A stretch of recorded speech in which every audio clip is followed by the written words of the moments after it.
no matter what you want to do with your life, I guarantee that you'll need an education to do it. You want to be a doctor or a teacher or a police officer?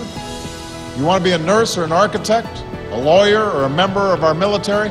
You're going to need a good education for every single one of those careers.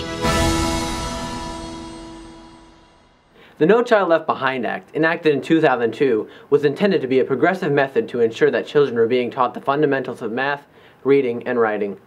Now, the Associated Press reports that 17 of the nation's 50 largest cities had high school graduation rates lower than 50% in 2008, and over 1 million students have dropped out of high school in that year. Although the plans of education were intended to benefit all students, statistics are not showing its success. Our country is now faced with the challenge of revising our system so it will better the learning experience of students nationwide. In order to overcome that challenge, we need to examine the current issues and the possible solutions. There's an old adage that says that the more you learn, the more you earn, the more education you get, the higher your income will be. So we need to focus on education if we're going to maintain our competitiveness. But unfortunately, we're finding that we're slipping in terms of math and science on any international basis.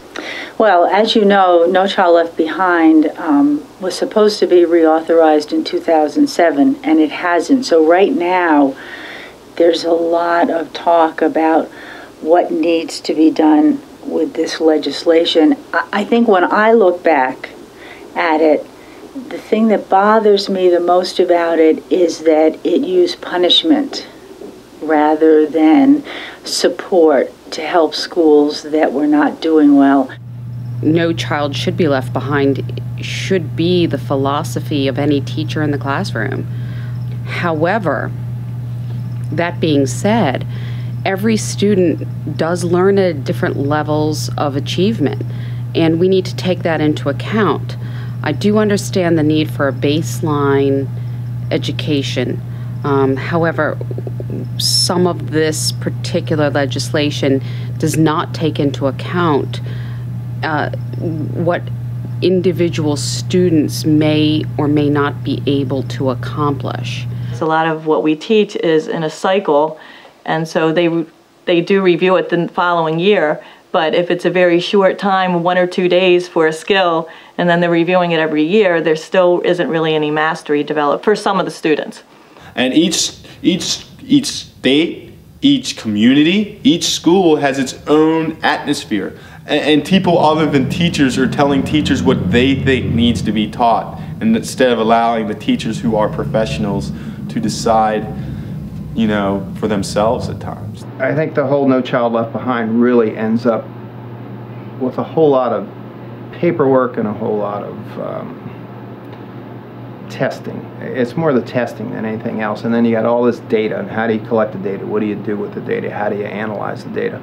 And where do you find the time to analyze the data? That seems to be the biggest problem that we have. Let's take United States history.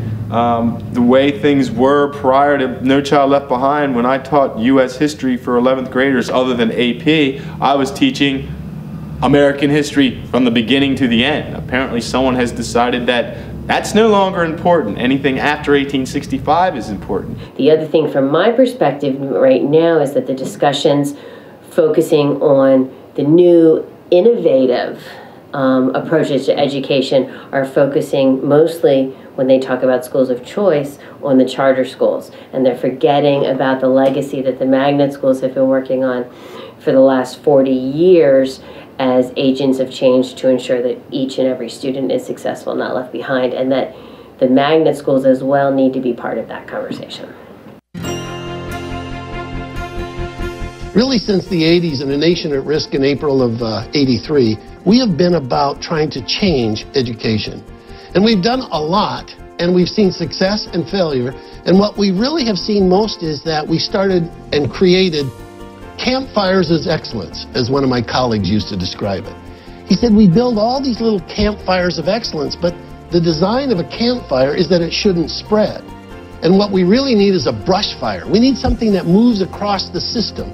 I think good education starts with a good teacher. You have to have a dynamic classroom. You have to have an interactive space where people want to learn, where people are engaged in learning. How do you do that? Good teacher training. You know, put the accountability on the teachers, keep it on the teachers, but also give them the support that they need and the structure they need to be successful. And the states have built their assessments to try to reach the goal for No Child Left Behind. There isn't one main assessment that comes from the federal government, so maybe something like that would be useful from the federal government, because that way it would be an assessment that would be level throughout the entire country, because every state is developing their own at this point. The first two things that have to happen, one is the funding to assist all of the school systems in the country to be able to do what they need to do to meet the needs of their students individually. And to support the teachers in doing that. The money needs to go to assist both direct instruction as well as students. I think secondly is to ensure that magnet schools are a part of the conversation, that they're a part of the funding, that their funding is increased to ensure that they are a viable choice option. I think it would be really important to have the people who are making decisions regarding curriculum and testing, etc., come into the classroom, you know, on a yearly basis to see what it's like, get in touch with the students. All students deserve a highly qualified teacher. I think that that's very important.